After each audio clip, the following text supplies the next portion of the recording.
Hello, everybody. My name is Jacob Toronto, ChasingCinema.com. Going to be talking about some interesting movie news. As word is that Jared Leto may be making his Joker debut in Batman v Superman: Dawn of Justice. What it seems like is that there was rumors about Batman and how they were going to implement the Joker in the story of Batman v Superman, and if he was going to make a cameo. But now a lot of rumors are going around, so a lot of these are contradictive. Like there's a lot of talk about Jason Todd and Dick Grayson, two different Robins that are kind of contradicting themselves. Just a lot of different things going on that kind of make you go, well, I don't know. It could go this way, it could go that way. But there seems to be a lot of evidence saying that Ben Affleck will have a cameo in the Suicide Squad. It is said that it seems that Jared Leto's Joker will be in Batman v Superman, and what it sounds like, this is going to be somewhat of a spoiler. So if you don't want to know anything that happens about Batman and Robin and the Joker, hint hint, then I recommend you don't watch this video until you've seen or read about it. So, a lot of people are claiming that the Joker's cameo in Batman v Superman is going to be a flashback of Jared Leto's Joker's axe will actually have him kill Batman's former sidekick, Robin. Now, in 1989, Death in the Family was one of the greatest, one of my personal favorites stories of Batman, which told the story of basically Batman failing to save his sidekick, his best friend. Well, not his best friend, but depending on how you say it, Jason Todd, who was the second Robin after Dick Grayson. Dick Grayson grew up and became Nightwing. So this is really interesting because I'm even kind of taking it in now, is saying that it could go many different ways, but I think that exploring death in the family, exploring the fact, and granted, this would either be flashback, so it would probably be Ben Affleck thinking about it a lot, maybe not showing very vividly what happened, but obviously there is some great story there because it is single-handedly the greatest failure in the life of Bruce Wayne. Besides saving his parents, not being able to save his sidekick, it was probably one of the harshest situations you have to watch him go through. And I think that's why the story means so much to me, is seeing that happen and seeing Batman literally carry Robin out in his hands, bloody and beaten after, the Joker beat him up with his crowbar. You could read about that in Death in the Family. You could pick it up, I'm sure, at any comic book store.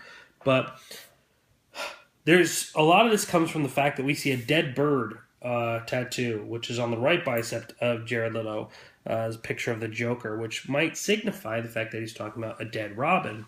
But like I said, it contradicts to one another because they were saying that there's a cameo of Joker killing Jason Todd, but then there's evidence of Dick Grayson, who grew up to become Nightwing, is dead as well in the film universes. So did Joker kill two different Robins? Does Dick Grayson grow up and become Nightwing? And is that going to be explained later? Does Dick Grayson exist at all? Or are they fusing Dick Grayson and Jason Todd into one? Now, all these questions are soon to be answered, I'm sure, though this movie is a year away. So we're probably going to be developing this a lot, but everything's kind of up for speculation. However, I think I love this idea because not only does it show the brutality of Jared Leto's Joker, not only does it, we've seen the Joker do very heinous things in different occasions, but this is probably the most vicious we will ever see Joker on screen.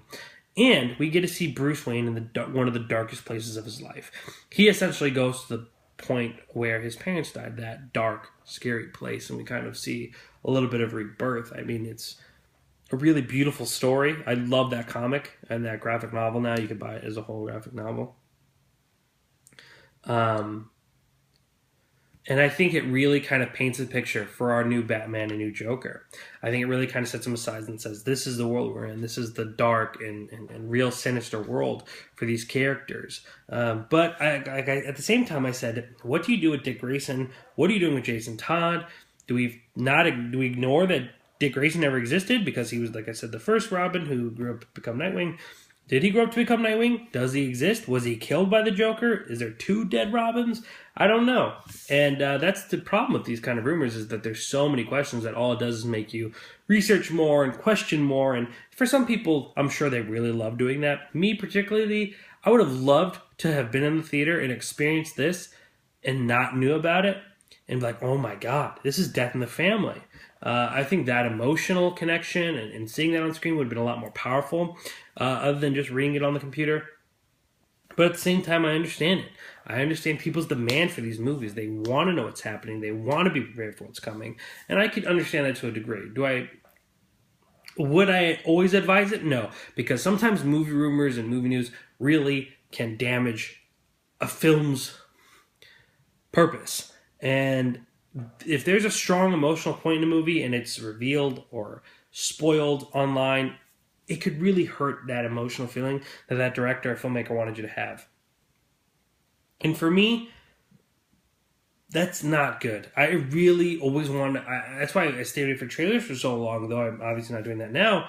But I stayed away because I wanted the director to tell me the story on his own terms and in his way.